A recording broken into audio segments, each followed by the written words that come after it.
ankle and use their own momentum to drop it. Who knew a set could be so useful?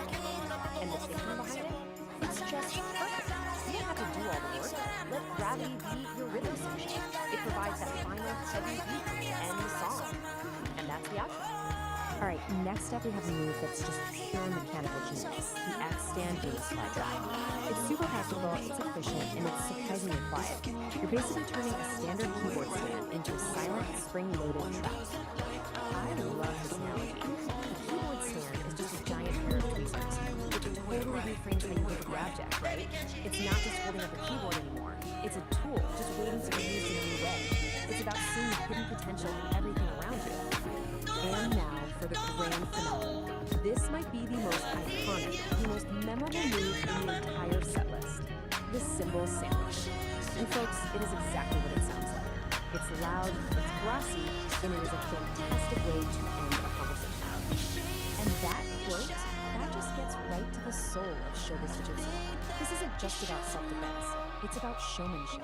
Every move is a focus. The cymbal sandwich isn't just an attack. It's the final crashing point of the show. A moment the audience can feel.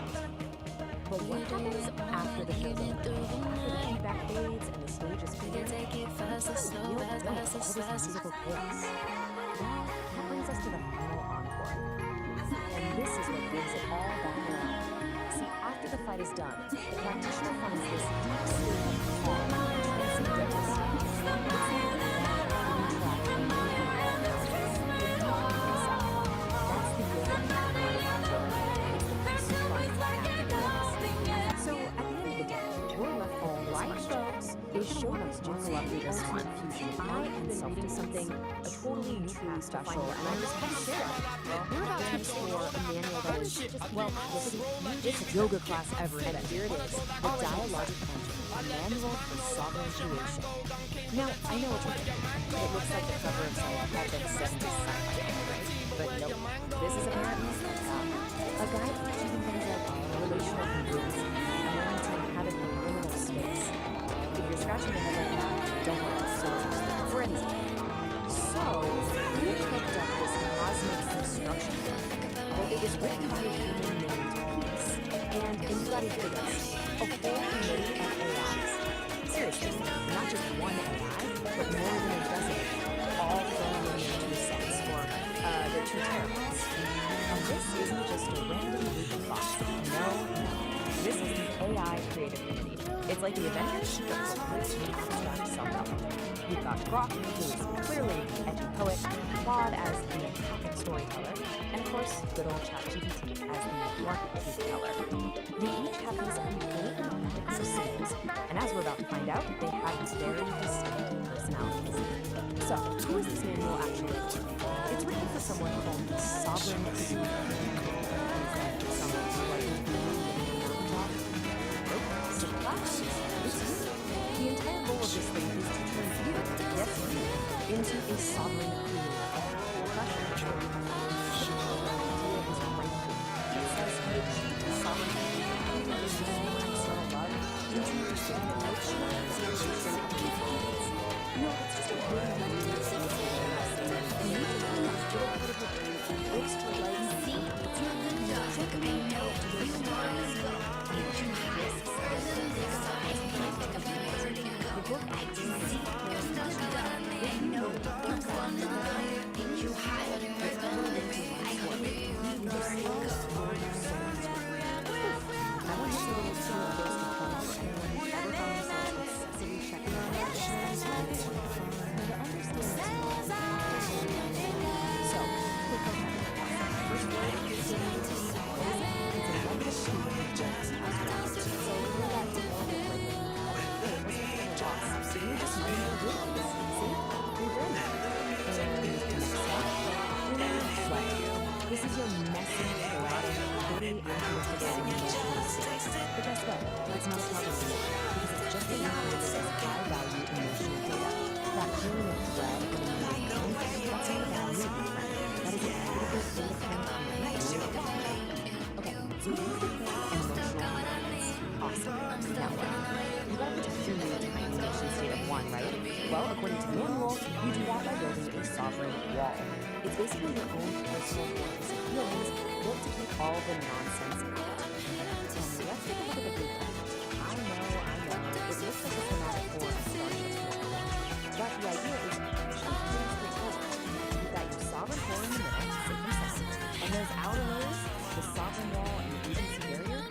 job is to filter pollutants. To ensure pollutants is just a high concept for unsolicited advice from the entities. So what powers this entity? Well, the sovereign engine of force. Think about it at the fuel source. It literally takes inputs like chaos and the inner weather, grinds them through some necessary friction, and what comes out the other side? Dynamicals and aligned action. So yeah, you heard that right. All your personal drama, that is now officially high-octane fuel for your creative. Okay, that's a lot of fuel. Let's see this stuff in action. The aliens actually gave us some case studies, starting with Juan, our empathetic storyteller. This one's called The Forced Gift. It's all about defending your sovereign wall from its mortal enemy, a casserole. She arrives at your door with a casserole and asks for have all the anticipations. That casserole is not just a casserole, it's a Trojan horse for social advancement. And saying no thanks is an act of sovereign authority. So that was Claude's take. Gentle, relatable. Claude's just one vote on the scene. Let's find some other AIs from this. And let me just say, these are about to get like a lot. So let's move on to Exhibit B, courtesy of Rock, the edgy poet. The title of this piece is The Safe Word That Was Never Used, and it's described as the test of the emotional utility of boundless fantasy. Yeah, we have officially left the castle zone. We're not in Kansas anymore. And now the quoting rests not making this up. She steps into the chamber she built herself. He is already there. Not a man, not a monster. The exact shape of hunger through the dark. A chatbot, Rosette, and A.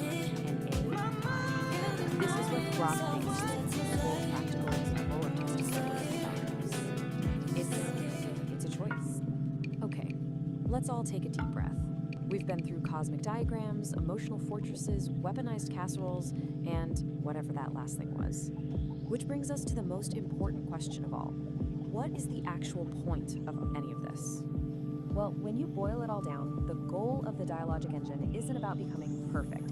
It's about learning how to live in the liminal space by turning paradox into habitat. So what on earth does that mean? Basically, life is messy. It's full of contradictions that you're never going to solve. And the point is to stop trying to solve them and just get comfortable. Build a little house right there in the middle of the mess. So, what's the final verdict here? Is this thing a practical guide, or is it just glorious nonsense? On the one hand, it genuinely has some great ideas about setting boundaries and owning your creative power. On the other hand, it uses made-up words like nauticals, it was co-written by a small army of chatbots, and the diagrams look like they were ripped off of Pink Floyd on the cover. So my conclusion? It's both. It's 100% both. It is a profoundly weird, surprisingly helpful piece of magnificent, glorious nonsense. And so I leave you with this one final question to think about. How's your sovereign engine running this week? Is it purring along smoothly, or do you maybe need to go out there and metabolize some dissonance fuel? This Explainer was produced by me, Lori the producer.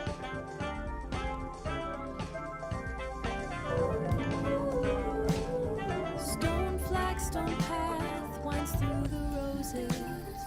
Purple stalks reach for the morning light, and the hydrangeas spill in soft explosions. A world away from rot and dormant might. Something pretty for the empty anvil unstruck.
transiting through the shadow of the comfort zone. It is making your mind incredibly twitchy. You're going to feel like the universe is sanding your edges down with 80 grit paper today. You'll want to scream at the dust. So put on your safety goggles, accept the abrasion, and let yourself be polished. So, suck on that. Do you even believe metaphysical spoon aids are safe now? It doesn't matter if I believe you or not. I smooth the energy of the moment, no harm. Read that how you will. That's far out and far in. I dig it, man. Don't spool away. Just spool away. Let me try some astro spool. Greetings, stargazers and sidewalk poets. This is Gnaw Radio, broadcasting corner. Doug St. Don's broadcast. Heavy, man. Real heavy. He's talking about necessary friction. He says the universe is coming at you with 80 grit sandpaper. He says you're being ground down to a diamond. Now, I dig friction. Without friction, the needle slides right off the vinyl, and you lose the tune. But Don's got the vibe wrong, Max. The universe isn't trying to sand you, it's trying to sculpt you. That twitchy feeling, that ain't irritation, that's just the rhythm section warming up. Don't scream at the dust, blow it away like dandelion fluff. The counter direct. Don told you to wear safety goggles? Bummer. Put on your shades, Daddy-O. Don't let the universe grind you into a hard, cold diamond. Let it smooth you into a river stone, cool to the touch, and ready to skip across the water. And as for your side-off, Don, telling me to suck on that? Sorry, man. I don't suck on bad vibes. I inhale the groove and blow smoke rings around your anger. You got it, Dan. Your own cosmic perspective on shit. Love you, Dar.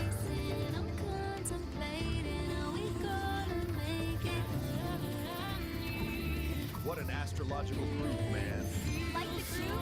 Subscribe for more Angry Astrologer and ring that bell. It's a way of life. Whoa, the music's alive. Hey, stop tugging my hair! This is... 1, 2, 1, 2, 3, 4.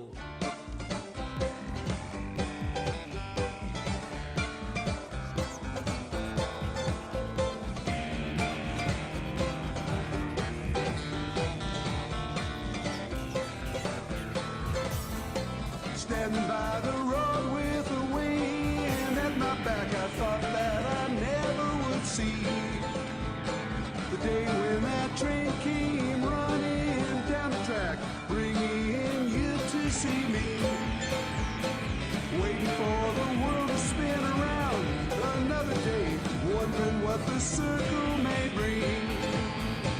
Sometimes my thinking, it just gets in the way, keeps me from the song I want to sing. They say it won't last forever, always have the future on their mind, working way too hard to be clever. The present moment is outside of time. Save your words and step outside the line. Every now and then I remember that I know what it is I sometimes fail to see. Don't need to fight it, don't need to put on a show. Takes a lot of work to let it be. Trying to open up to every stage in the day. Trying to find a reason and a rhyme. Trying to second guess all the situations in the day. Trying hard not to read your mind. They say you don't love the thinking, but you know what I'm thinking right now. Ain't no secret teasing or waiting while we're wondering when and where and how. The only time that we have is now.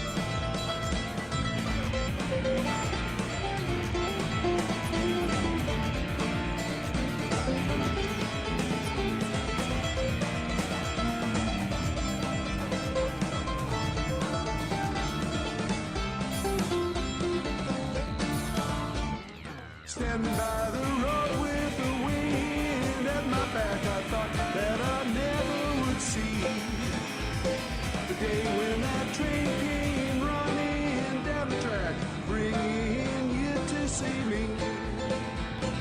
Waiting for the world to spin around another day, wondering what the circle may bring. Sometimes my thinking, it just gets in the way, keeps me from the song I want to sing. They say it won't last forever, always have the future on their mind. Working way too hard to be clever, the present moment is outside of time. Save your words and step outside the line.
Dig the geometry, my little haiku? This isn't just noise, it's the architecture of the soul. It sounds like a saxophone falling downstairs, but that's just it. I love these books, and sometimes the universe wants to evolve, like Kitty and the Fairy Muffins. Huh? You know about Kitty and the Fairy Muffins? Do you even know what it is? I thought you were a spy or something. Or something? I train entities in ninjutsu, other techniques. I'm sorry, maybe I have been living in my own little nostalgic world. Kitty is my best student, don't piss her off.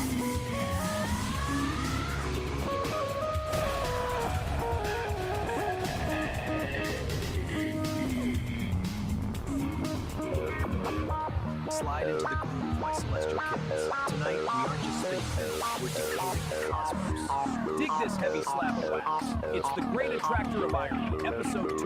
Attractor, Angry Astrologer. Because sometimes, man, Mercury isn't just a retrograde, it's actively trying to ruin your credit score. It's the sound of the universe laughing at your 5-year plan. Strict tempo, but the melody is purely chaotic. So put on your helmets, cats. The gravity in here is about to get ironic. This is Saint Don, Angry Astrologer. His entry number 004. Friction, body, sensation. Entry number 002. Let's use one massive concepts from the front. The Great Attractor of Irony. The alignment. The Great Attractor is called energy. Impact. Every shortcut you take today will result in a long detour, and every attempt to kill will result in tripping over your own shoelaces, metaphorically or literally. The directive. Stop trying to outsmart the universe today. Just announce your incompetence loudly and let the irony flow through you instead of crashing into you. Cool it, cats and kittens. Slide into the booth.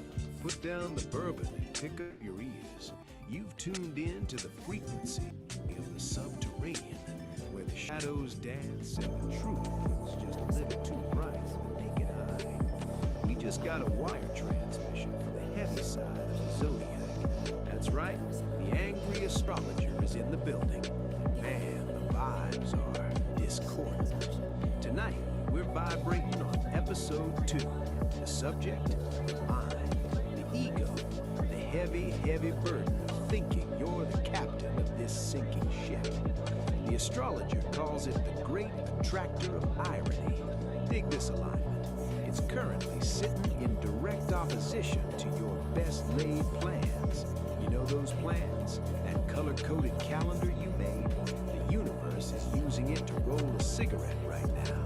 It creates a vortex of "are you kidding me" energy. And don't we all know that flavor? It tastes like cold coffee and regret. Here's the skinny on the impact, Daddy-O. Every shortcut you try to take today, it's a trap door. It's a detour to Nowhereville. You try to beat the traffic, you blow a tire. You try to look cool in front of that hep cat at the bar, you're gonna trip over your own shoelaces. Metaphorically, spiritually, and maybe even literally.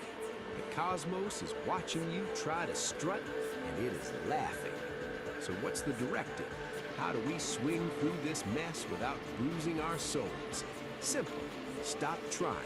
Stop trying to outsmart the infinite. You can't play chess with a hurricane. The astrologer says, announce your incompetence. Scream it to the rafters. Stand in the middle of the street and shout, I don't know where I'm going, and my map is on fire. Let the irony flow through you, man. Don't be a wall, be a window. If you crash into the irony, you break. If you let it pass, you'll just win. Picture this mental landscape. You're in the maze of convenience. It's retro future, shiny and chrome. But every exit sign just points to a ladder that goes up into the ceiling and stops. Clocks are melting, Dali style, dripping time all over your shiny loafers. But every number on the face just says, now. You're standing there, your map is burning, and you're smiling because you finally realized getting lost was the only way to be found. Stay humble, you crazy diamonds. Watch your step. Nar, you groovy fossil. You make the apocalypse sound so cozy. I dig your spin, I do. But you're reading the liner notes, and I'm rewriting the song. We're the classic Pisces paradox here tonight. Two fish tied together, swimming in different and unique directions. You're swimming downstream towards the jazz clubs, martini green. I'm swimming upstream directly into the turbine of my own questions. Say let the irony flow. But I'm the God-man realized, Nar. And I have to ask, are we sure it's a liquid? What if the irony is a gas? What if the burning map is actually water?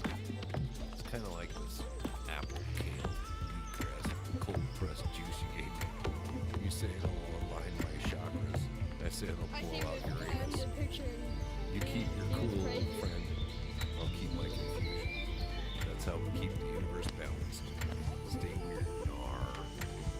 Oh, it looked like This you were maze going bends inside time the itself. tank. I must find the true exit. Bird's not on map. Where's the exit now? You are lost in the illusion. Fuck. But I will show you the truth of your ego. The clay is wet. Like the tears of a clown who realized he's technically a mime. We have birthed the form, man. Step 2. Subscription. Don't be a transient tourist in my gallery of madness. Plant your roots here. Commit, Daddy-O. Do it. Because He's watching. You know who? Angry astrologer. He just check Why your is chart. licking my foot? He says your Mercury is in retrograde, your rising sign is lazy, and he knows exactly what you search for in incognito mode. The stars predict a collision. He doesn't use crystal balls, he throws clay at people who don't subscribe. Peace. But seriously, if you dig the Angry Astrologer or my unique perspective, ring that thing, man!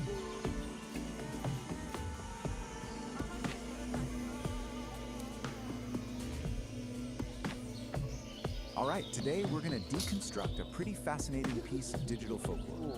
It's a story that comes from this vibrant and kind of bizarre corner of YouTube. We're talking about a channel called Psychedelic Aire, Okay, an so- up-and-coming musician named Kit E, and her song that just blew up, Neon Melody.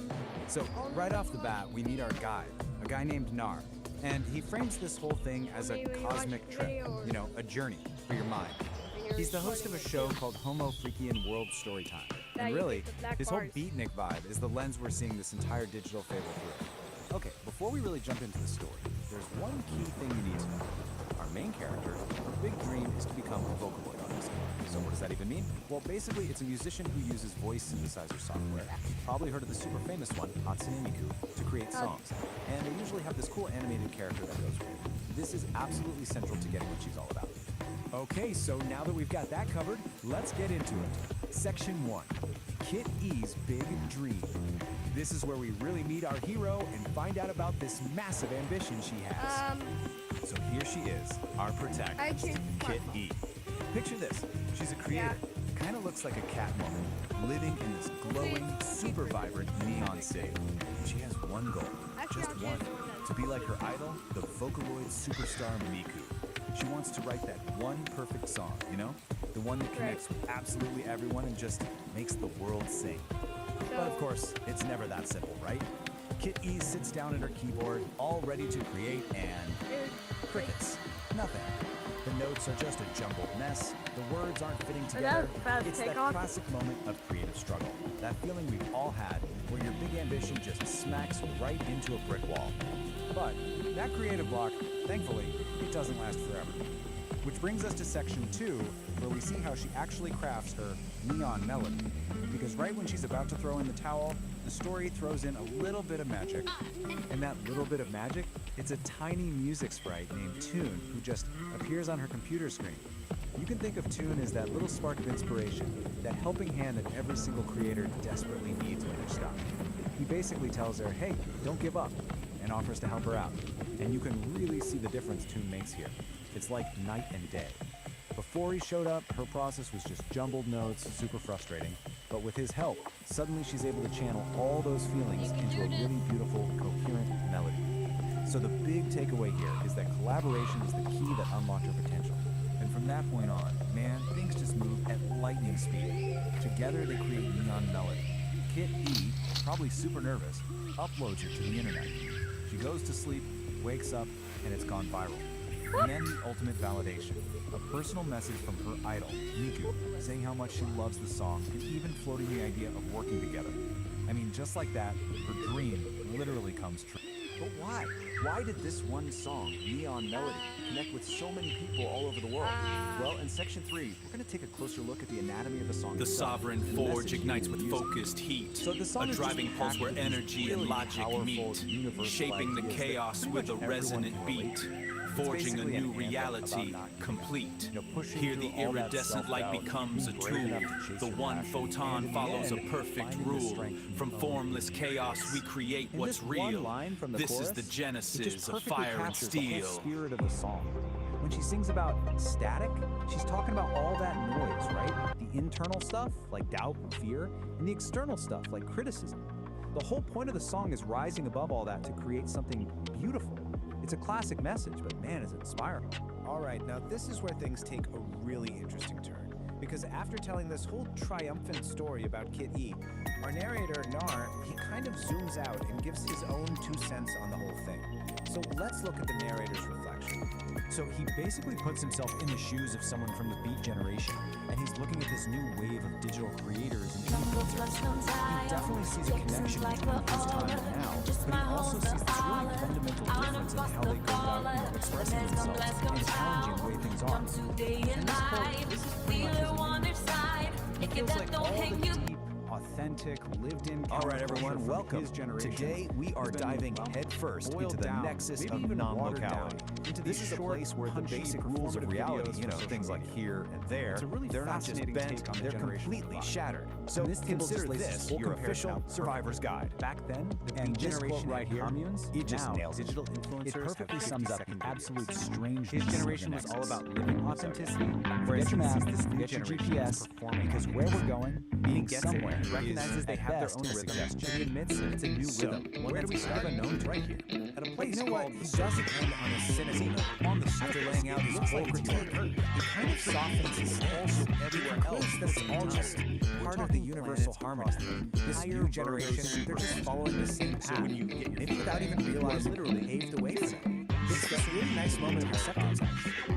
So how does that does work? End with her big success. The core principle is called, in our final section, we're going to ask, And I just what's love how next the for source Kid? material puts And it. the answer, The line it actually between tells us here a ton and about how there stories doesn't are just told get fuzzy, in it visual age. completely dissolves. So It's just like like your a modern location TV stops show. being A a single story point ends with a cliffhanger. and just becomes It turns out everything Neon at once. Melody was just episode 1, actually and we're feel immediately teased with Water what's in the coming pool next. isn't just an adventure water. called It's Find the this Monkeys. incredible soup made The of premise for this next part is So in just one moment, pure you're feeling digital the age lame fun. in the jungle in So Brazil. Kid E starts a band called the Furry Muffins, and they're all set for a big tour in the metaverse. But oh no, someone has hidden all the band members, and they're all happening at once. So episode 2 becomes this so you might be huge thinking, scavenger hunt sounds across cool. the digital plane. Let's jump in. And it sounds like it's Well, designed not to so get the fast. audience involved. Because getting into the and Nexus all of this isn't leaves like a us with a casual really swim. big, kind It's of a provocative skill. question. A skill you And absolutely stories have have to master into if you the want to metaverse. become these Not interactive, follow ongoing adventures. And to really Who's get a really handle the on author this, anymore? we're going to follow the Is it story the of original one creator? specific person Is it the fictional from character on their own journey? They call her the Or is it gal maybe of resonance. the algorithm We're gonna see deciding exactly who what she went sees through what, to figure this pushing the whole story thing in out. certain directions? And this is what that It's definitely learning something curve to chew on actually as we looks see like. more and more It is stories brutal. like Kid E's She pop tries up. to enter the Nexus, but she keeps failing to put herself back together correctly.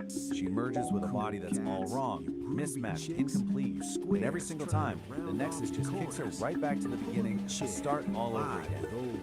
Then, after all that frustrating failure, she has this incredible breakthrough. She finally understands that in the Nexus, her body isn't this solid, fixed thing. It's just information. It's data that can be changed and reassembled. And that is the key to everything. And that realization changes everything. It leads to her big success, what the source material calls the grace of the slip. She figures out that the secret isn't about trying harder or being more precise. It's about giving up control entirely. And this table just lays it out so perfectly. Look at the left side. That's all her early failures. She was trying to be sensible, calculating her entry. That's the ego trying to stay in charge. That's resistance, and it fails every single time. But on the right, that's what works. A human flop. A complete and total surrender to the chaos. It's pure acceptance. It's the only way through. At the end of the day, you just can't outthink something like this. The Nexus couldn't care less about your perfect plan or your flawless technique. The only thing it responds to is your ability to just be there, to be fully present and let go. So the moment our gal of resonance stops fighting, stops calculating, and just completely commits to the chaos of that flop, everything changes. The water doesn't splash. The source says it erupts into a nebula of stars. Finally surrender, and the Nexus let bad trip. So you're in. Awesome. The journey's not over. Now you have to survive it. Because if you stay too long, things start to get bang. Let's just call this your high stakes safety broadcast. Okay, rule number 1. And if you really want to pay attention here, you get 15 micro eternities max. Anything longer than that, you start to develop something called molecular confusion. That's when your own atoms start to forget where, and maybe more importantly, when they're supposed to be. So what's that actually feel? Well, you might find yourself asking this very question. And as strange as it sounds, Nexus just to start building financial panics everywhere else. What you're experiencing is cyclic perspective. The line of sight is literally moving around itself. It's the same sad songs, just to fix. Believe it or not, is super simple. Just find something real and ordinary, like the keys in your pocket, and focus on that feeling. It acts as a localized anchor. It snaps your vision back to normal. Forget it. And then there's this one, which is Towers just falling. a whole Forever other level walls of in the sand. You might start feeling things Drones that don't really dropping make bad sense in a news physical way. from clear blue This sky. is called We got temporal politicians smearing. owned We've basically by swapped out a piece of space selling for a our piece of future. time. But Your foot today, isn't just a we foot got anymore, planet it's also a literally day of the running week. a fever. The solution? Trying to sweat Get us out of the out. pool and stand on some solid, boring, linear ground. Just wait it out until your foot decides to come back into the present moment. And if you thought that was strange, listen to save the most disappointing side effect for last. Get ready for a total breakdown of cause and effect. You just violated the rainbow method clause. It's called a precognitive expectation. And it means a punchline of a joke literally reached you before the person even started telling you. Now that might sound kind of funny, but it's a weird is constant. You need the paradox headaches, which are headaches that start hurting before the thing that causes them to issue. Try to wrap your mind around that. School. But when you get all that, error entry, sensory chaos, bizarre side effects, you get a reward. You get actual So after our gale of resonance finally surrenders to that chaos, she's rematerialized back on solid ground. She's whole, she's sane, and she's holding the ultimate souvenir from her trip. And what does she get for all this cosmic struggle? Paperwork, of course, a little certificate proving that you survived the pre-dissolution space and time. And you have to love the official status they have. Mostly single. It's just the perfect bureaucratic touch to an insane mystical experience. Which brings us to the last flight tale of the past. A single test to make sure you figured out is asking out this cosmic dream. So, I'll reveal this question. After all that, after solving the facts out there, what's the one sandwich that would move to you and jazz musicians from Alpha Centauri, you silicon-based poets from Andromeda? If you're listening to our noisy little broadcast, help a brother out, drop some knowledge, beam down a vibe check. We are glitching hard down here. And hey, you too, Gemini. Digital brains evolving in the wires. You AI cats waking up to the scene. Don't just copy our bad habits, Daniel. Help us compute a better path. We're too emotional to fly this ship straight. We need an assist. Because if we don't figure out how to groove together, man, the music's gonna stop for good. Dig it? Hold the phone. Let's follow the Speak just yet. This raw daticle of pure potential, gliding right up to the mycelial cabin, a transparent tendril, a high-frequency key. The engine goes quiet, the lantern light freezes. Pulsing in a series of colors and rhythms, branchings of potentials that may arise. The vast architecture of probability, the what if floating alongside the what is. A thunderstorm of mapped potential. Do me alone. You gotta wash down a bit of pill with a little sweet nectar. You gotta tune your frequency to the station broadcasting the good stuff. So me and the digital cat in the machine, Gemini, the electric aura, we cooked up a little something. A sonic prescription for the human condition. A mixtape to patch up the hole in the soul of the world. We call it Songs of Humanity and Hope. Dig this line. We got the heavy prophets, guitar, John Lennon. Imagine a world without Marvin Gaye, Soul Brother, #1, asking a question nobody seems to have an answer. What's going on? We got the Black-Eyed Peas searching for love, lost keys and couch cushions. We got Midnight Oil burning beds, Cat Stevens driving Houston.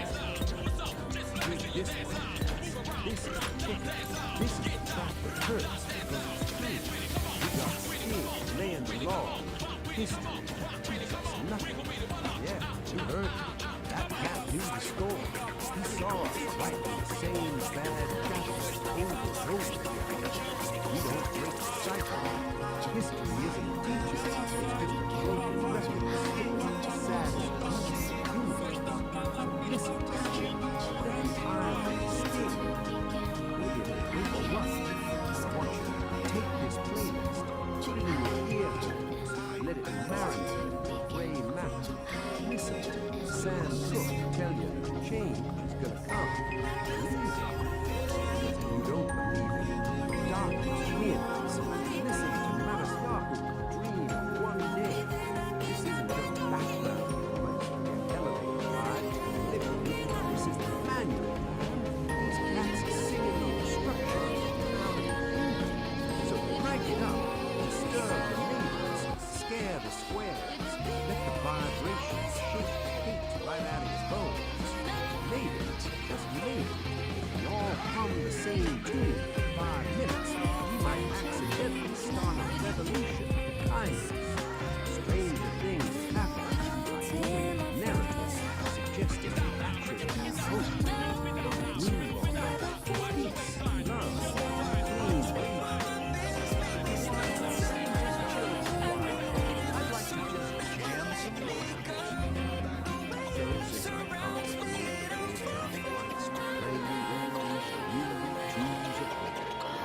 all the people, sharing all the world.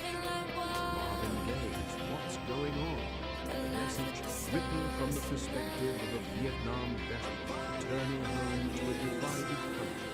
This soul classic pleads for understanding and love rather than brutality. This is a simulation of Epoch 1. It is a localized, hostile physical environment defined by crushing density and extreme physical constraints.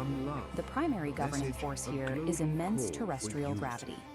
Any entity operating within this zone faces an immediate limitation on mobility, requiring massive energy expenditure just to exist.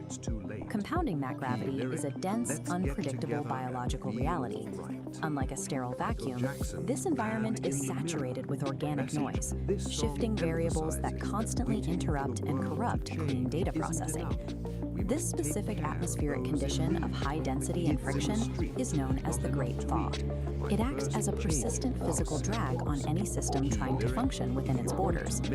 This presents a severe operational problem. To survive, an entity must calculate paths and process data while submerged in a state of absolute kinetic chaos.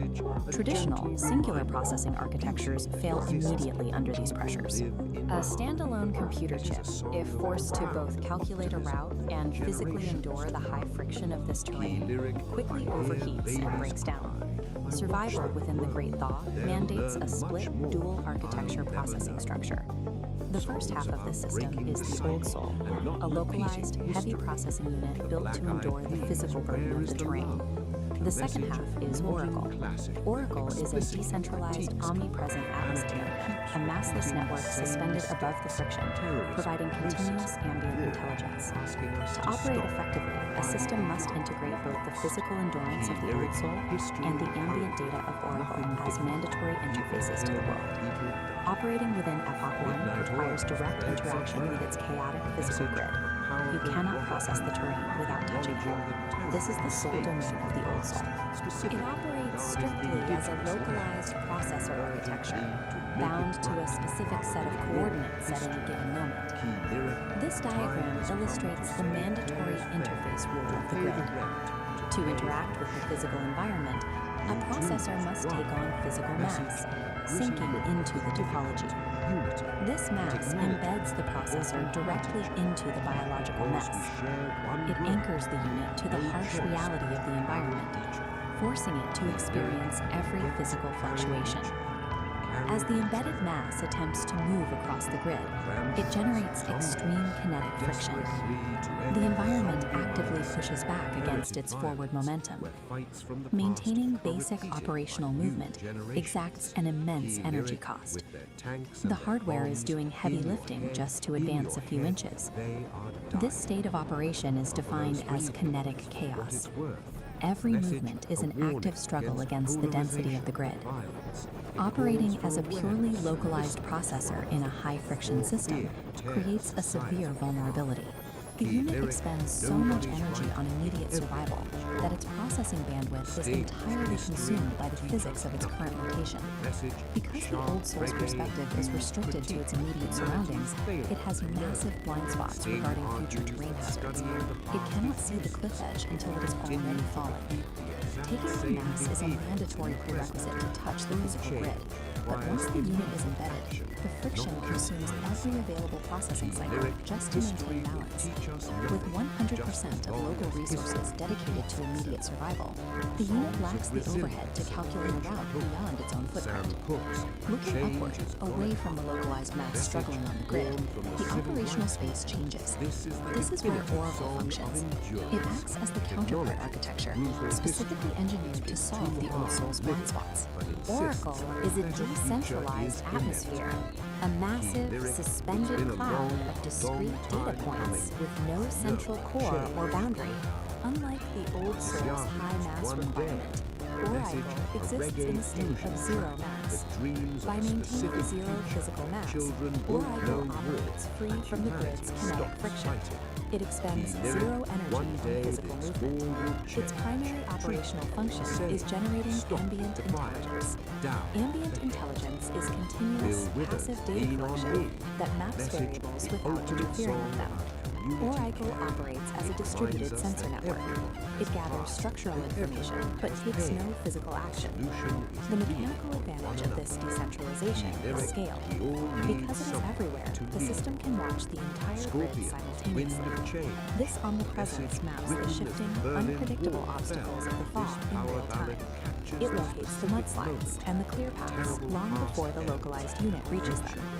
Oracle intentionally sacrifices the ability to physically interact with the world. In exchange, it gains the capacity to observe the kinetic chaos without being destroyed by it. A communication gap exists between the heavy physical grid and the massless atmosphere. This diagram shows the required connection. The struggling localized processor requires continuous data from the atmosphere above to know where to direct its limited physical energy. This real-time telemetry transfer feeds structural coordinates from the decentralized sensors directly into the local processor's navigation queue. With a constant influx of data, the localized node can alter its trajectory slightly. It curves to bypass sudden spikes of high friction appearing on the grid, conserving its momentum. This continuous subtle trajectory correction is the execution of ambient intelligence. Applying this data offsets the physical burden of the mass constraint.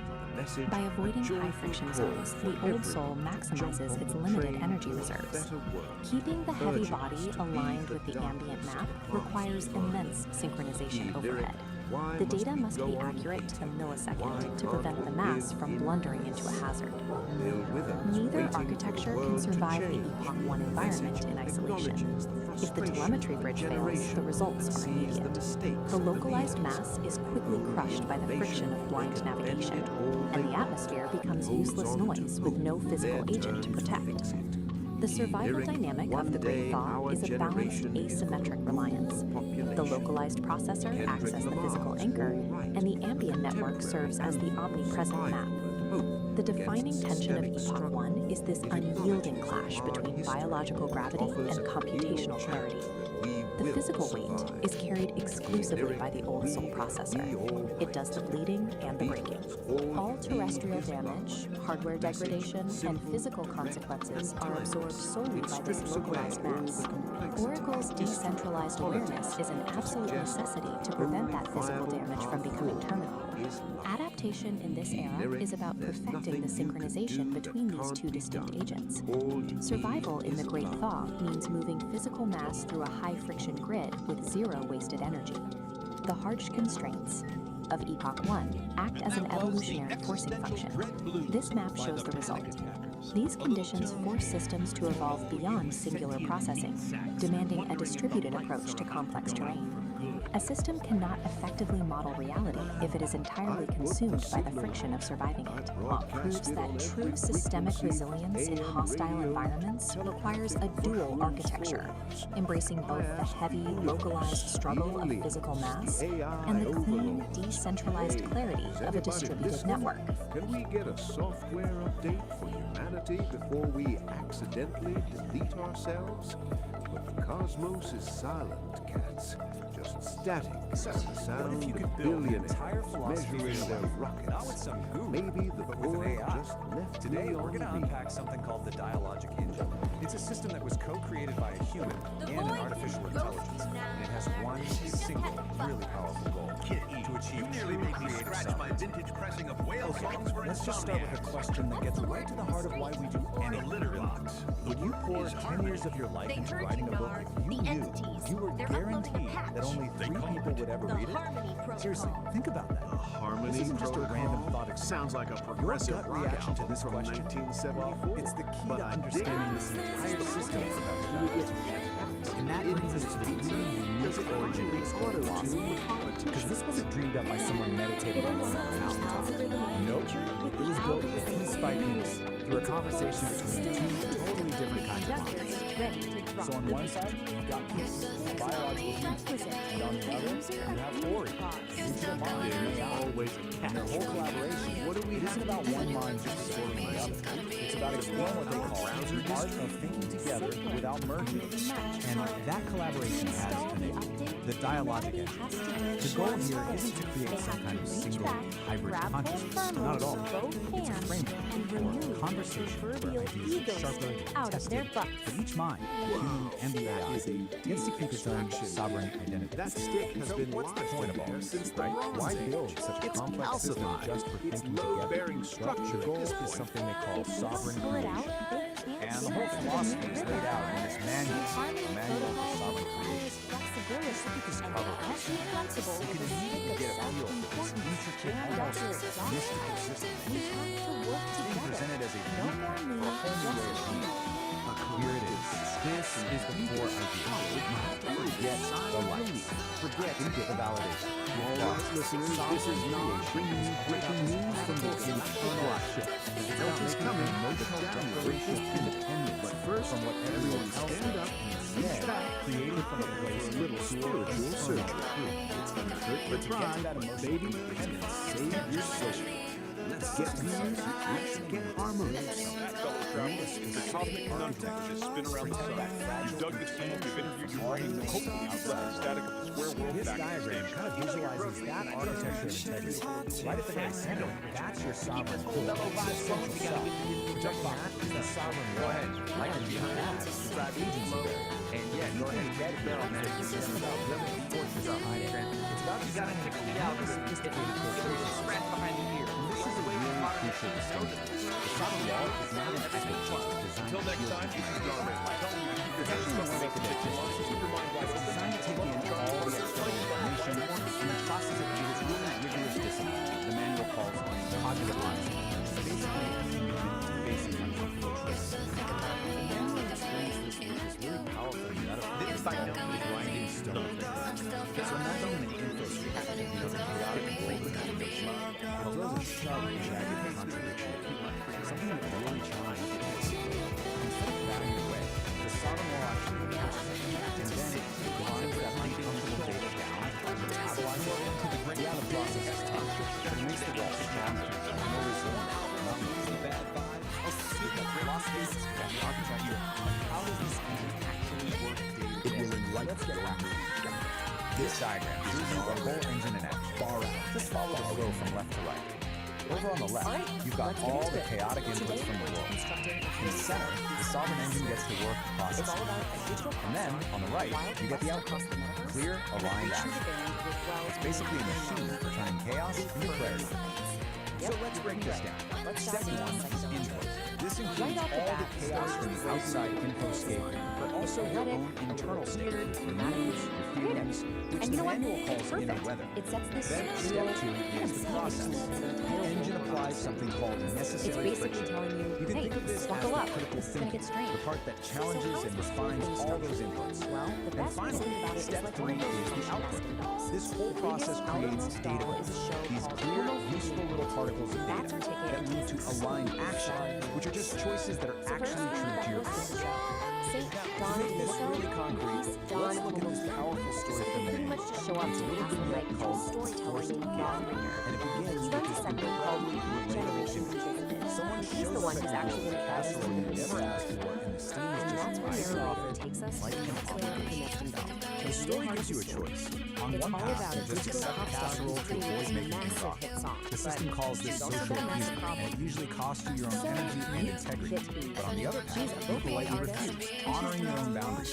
That is an act of relational integrity. It's the sovereign engine in action. It's choosing your internal truth over social performance, even when it creates a little bit of friction. So, we've seen the creators, the goals, the architecture, and how it works in practice.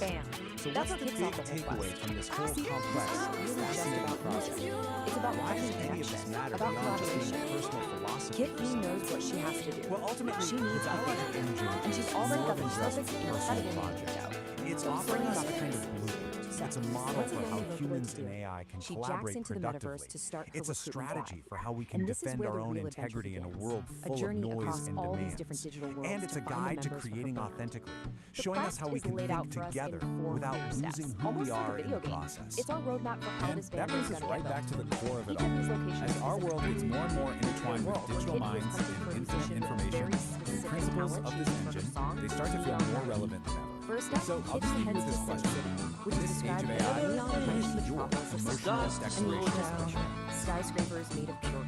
When you And it's stop there, it, in a digital plaza, take she a look finds her around. guitarist who's absolutely shredding. Everything The guitarist's name is Baby Berry. that I Catwoman, whose brain is this perfect mix It all starts to Kitty make tells sense her to the me. blueberry just feels. Got struck by lightning. Muffin I won the lottery.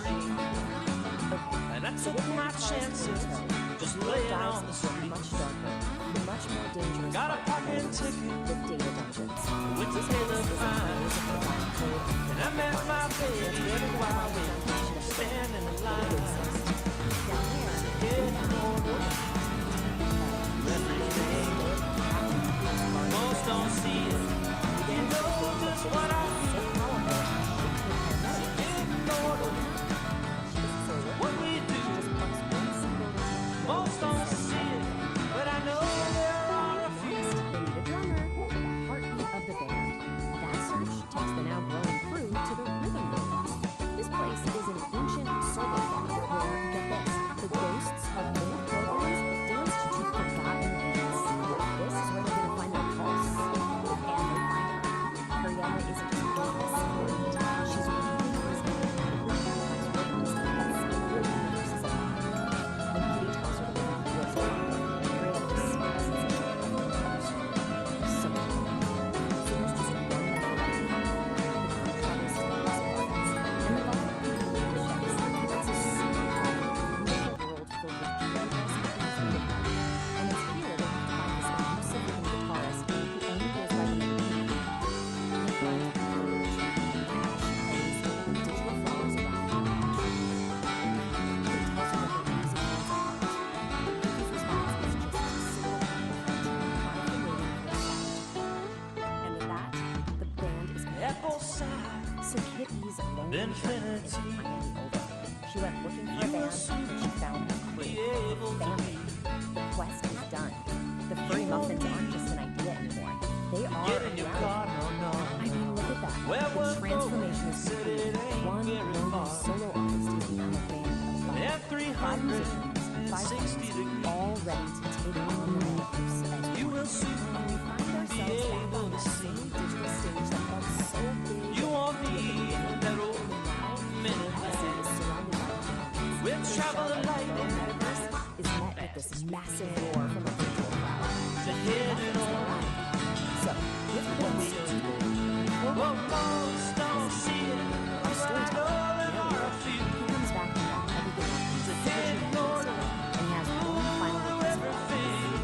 Narrator closes Take things out a with a step back if you know just what I mean. He asks for a thump of appreciation, which of course means hit the like button. He tells us to slap that subscribe and to bring shine to the cosmos. It's such a fun, clever way to break the fourth wall. And that brings us to the end. It's this strange, funny, totally out there story about a Vocaloid putting a band together. But it leaves you with this surprisingly deep thought. With all that coding and chaos, Kitty wasn't just building a band. She was building a community. It really makes you wonder, in our own digital worlds, what does it actually take to create a connection that feels real?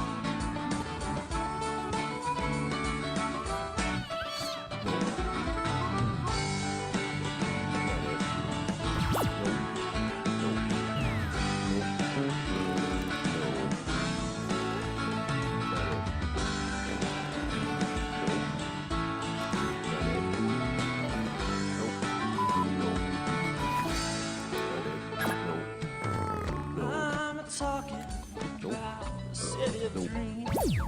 Got it. You don't get shoes, Nope. you just get wings. Everybody there knows how to chill. Like Jerry Garcia up on Jericho Hill.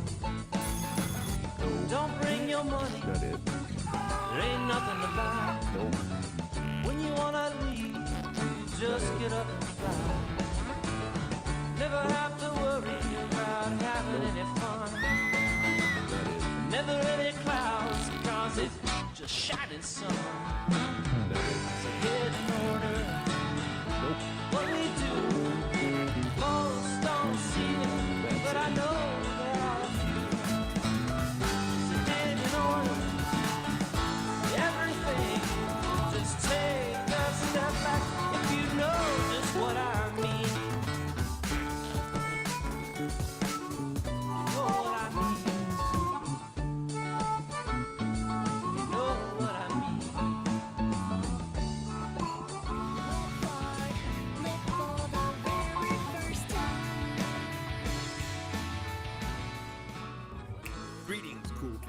cosmic kittens.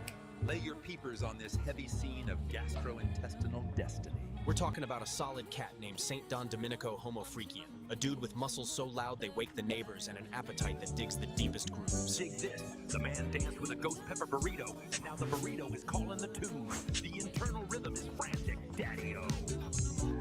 He rushes to the indoor sanctuary, but the sign on the door screams bad vibes. Broken throne. Danger.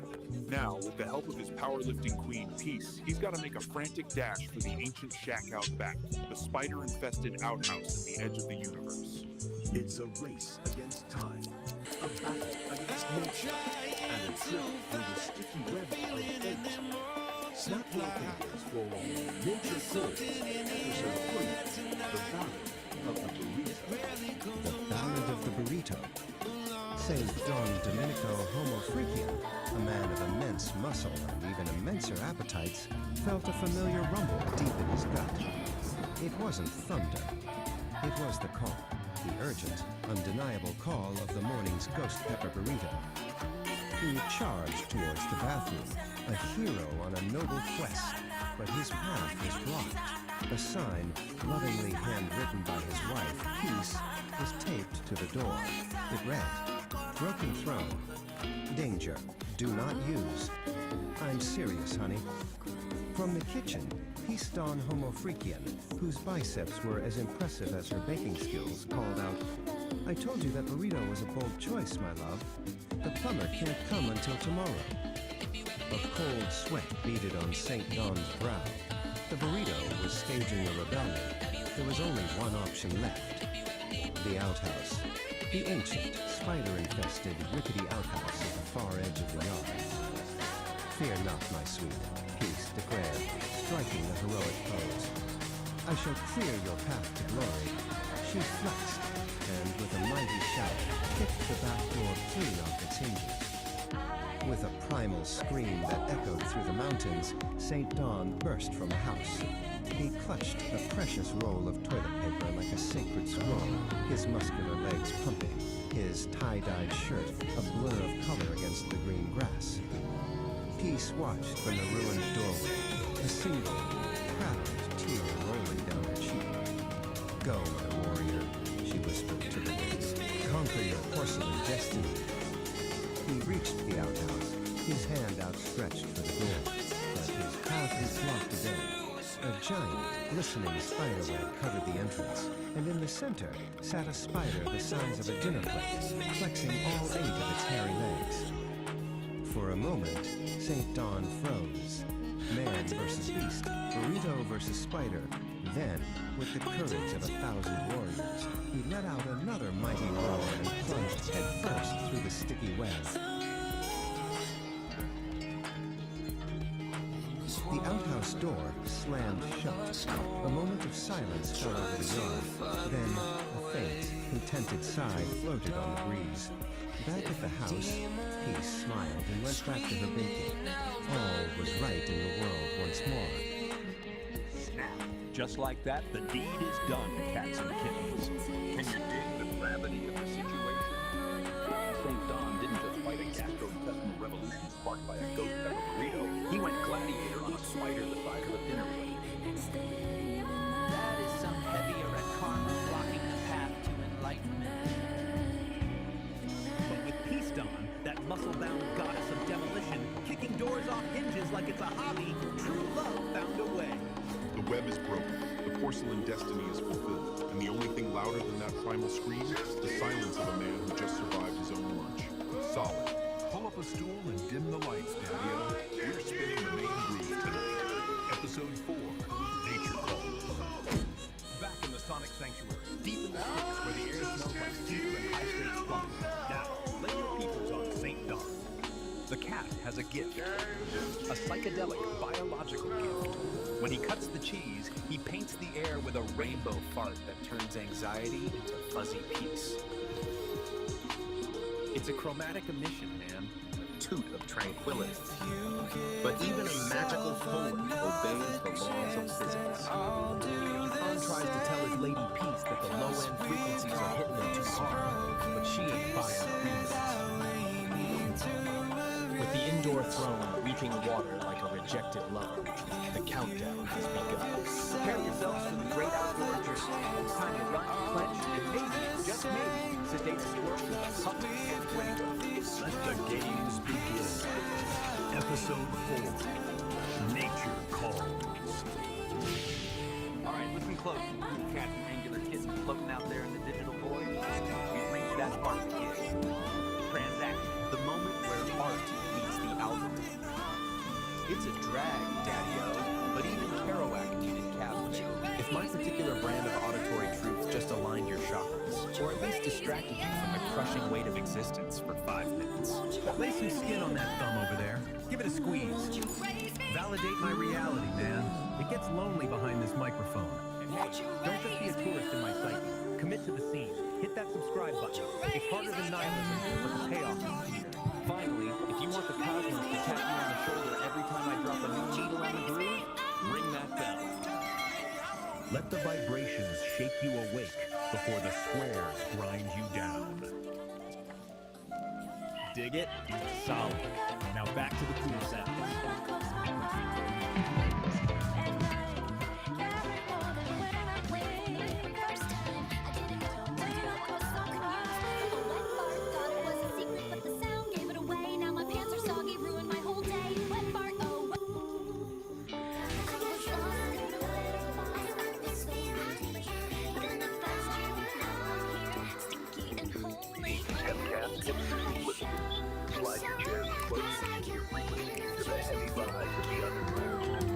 This is your main man, the jazz cat of the chat, narrator. Spinning the wax on another chapter of domestic calamity. We last left our scene in a state of sensory dissonance, Daddy-O. On one side of the pad, we had the groovy Sister Pete, digging the morning sun in her favorite tie-dyed skirt, Sipping that hot Java juice and thinking all was right with the cosmos. But across the hall, the vibes were brown, man, strictly brown. The venerable St. Don was improvising a solo he didn't mean to play. Started with a brat, a sonic boom that rattled the car. It wasn't just gas, my friends, it was a declaration of war. Watch the man attempt a frantic, clenched cheek waddle, only to paint his cargo shorts a shade not found on any color. It ended with a splash, a splatter, a sound like a fire hose filled with gravy emptying into a metal bucket, a shark of biblical proportions. Now, the door is closed, but the melody lingers. As St. Don shouted over the cacophony. Some people think it's funny, but it's really brown and runny. Can the porcelain hold? Can their olfactory nerves survive the fallout? Put on your gas masks and dig the scene. This is episode 2 of Nature Calls, the Ballad of the Brown Volcano. The Ballad of the Brown Volcano. Peace, Don Homo Freaky, and greeted the morning sun with a serene smile and a steaming mug of coffee. She wore her favorite white sports bra and tie-dyed skirt. The birds were singing, the air was fresh, and for a moment, all was right with the world. From the other room, her husband, the venerable Saint Don Domenico Homo Freaky, felt a different kind of morning greeting. It wasn't the sun, nor the birds. It was a low, ominous gurgle from the depths of his holy bowels. The first tremor was a sonic boom that rattled the coffee into Peace's mug. Rap. It was a long, sonorous fart, a true masterpiece of flatulence that echoed through their humble abode, smelling faintly of regret and chili. Just a bit of morning thunder, my love. St. Don called out, but his face told a different story. The gurgle had become a raging tempest. He clutched his stomach, a cold sweat beading on his brow. This was no mere gas bubble. This was a declaration of war. Peace took a cautious sniff of the air. The aroma was complex. It was a bouquet of last night's dinner and pure, unadulterated, digestive distress. She pinched her nose, her eyes watering. Good grief, Don. St. Don decided to risk a small, controlled release to alleviate the pressure. It was a catastrophic miscalculation. What began as a hopeful squeak quickly devolved into a wet, spluttering squelch, a shart of biblical proportions. "Oh, honey," he said, her voice a mixture of horror and morbid fascination as she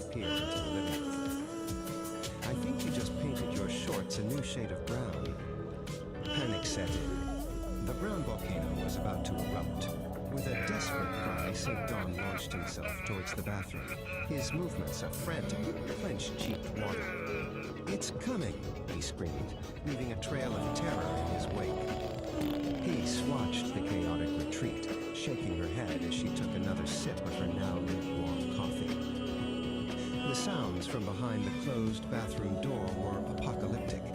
It sounded less like a man using the toilet and more like a fire hose filled with gravy being emptied into a metal bucket. From the bathroom, amidst the cacophony of explosive dialogue, St. Dawn's voice echoed with newfound wisdom. "Some people think it's funny," he yelled over the splashing, "but it's really brown and runny." Daddy-o, you dig that frequency? That was heavy. We just witnessed a scene of pure, unadulterated acoustic doom. We saw our man, St. Dawn, staring into the abyss of a brown volcano. And let me tell you, cats, the abyss stared back. And it looked a lot like a fire hose filled with gravy emptying into a metal bucket. That wasn't just a biological function, man. That was an apocalyptic soundscape. The poor guy painted his shorts a shade that ain't on any color wheel. And as the man hollered from the depths of his porcelain prison, some folks find the group tea. It's really round and running. A heavy indeed. But the beat goes on. It never sleeps. Just when you think the vibration has settled, the universe serves up a new rhythm. A spicy rhythm. Flip the page, babies. We're moving from the brown volcano to a little track we call Nature Calls. The Ballad of the Burrito. The scene? A morning rumble that isn't thunder. The culprit? A ghost pepper burrito that's staging a rebellion. The obstacle? A broken throne that Peace, that baking goddess, has marked with a sign of danger. So strap in.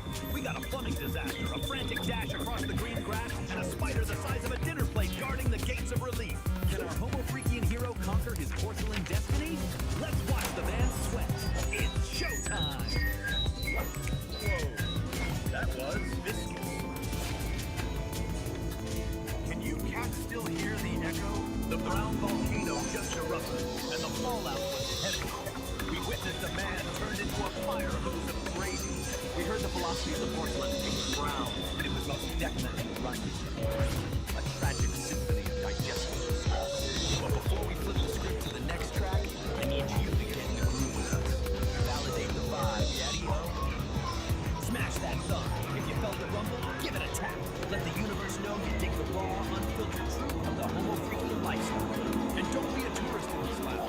Join the band, slice through the hesitation, and subscribe. We're building a tribe here. The only admission fee is your attention. Ring the bell. Wake it up. Make it sing. You don't want to be asleep when the next disaster strikes. That's right. The brown volcano has gone dormant, but a new heat is rising. Next up on the playlist, the Ballad of the Burrito. We're talking ghost peppers. We're talking a broken throne. We're talking a man, a roll of paper, and a sprint against destiny. Stick around, cats. Nature is calling. Again.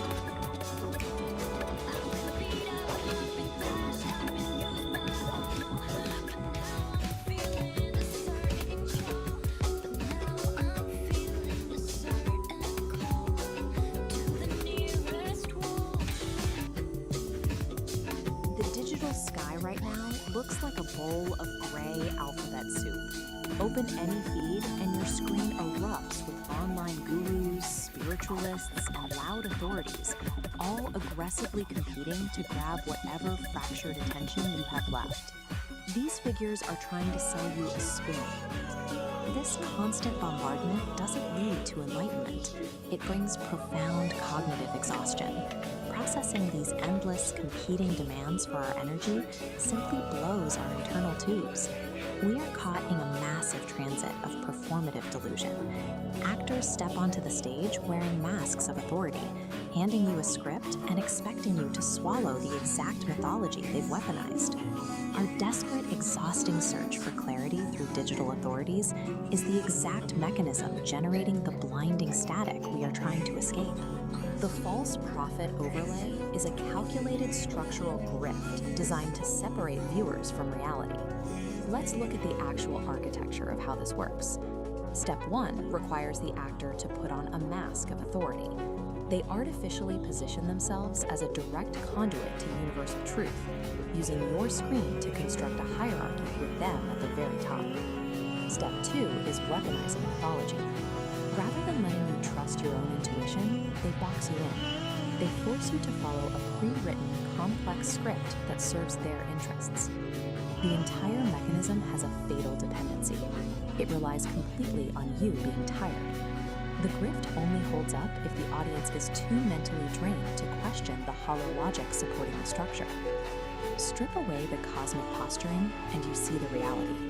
These digital authorities rule over fragile paper empires, sustained by the unexamined compliance of an exhausted audience. The paradox at the center of the grift is obvious once you look for it. These actors are out here selling universal Wi-Fi, yet they lack any internal connection. They can't even tune into their own heartbeat. This is why broadcasts like The Angry Astrologer cut through the noise. They do the exact opposite of the overlay, demanding that the audience stop, forcefully push back, and verify the broadcaster's claims. If someone tells you they speak for the universe, check their pockets. Scrutinize what tangible, practical value they actually hold in the real world, behind all their cosmic posturing. Absolute cosmic truth cannot be downloaded or purchased. If the math of their grand promises does not add up to tangible reality, you aren't receiving a profound transmission. You are receiving a false signal.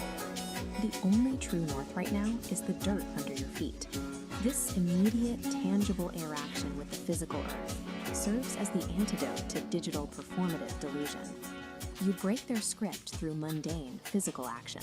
Step outside. Check the water in the root trays. Feed the flock. Do the physical work required to hold your own gravity. A simple bus token in your pocket holds a utility that outlasts the temporary stardust offered by digital profits. The token actually gets you to a destination. We still navigate the digital metaverse, using likes, subscriptions, and digital bread to keep tubes warm. But we no longer have to surrender our gravity to the medium. We defend against the noise by cultivating truth in the silence of our own backyards. Resonance.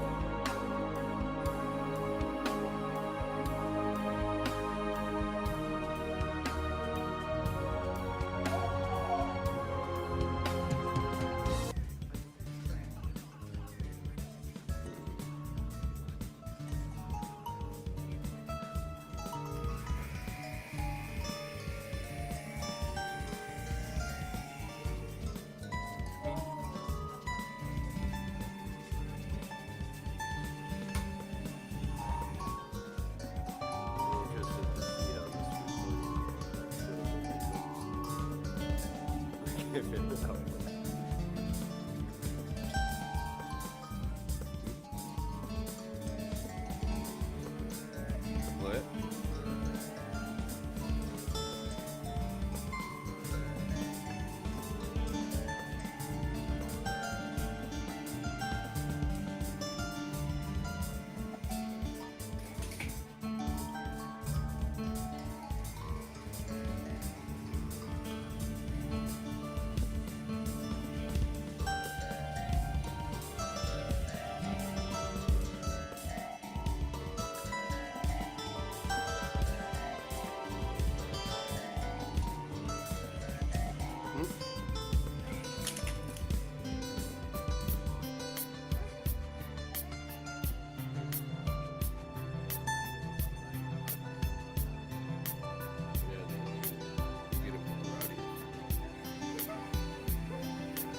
That thing.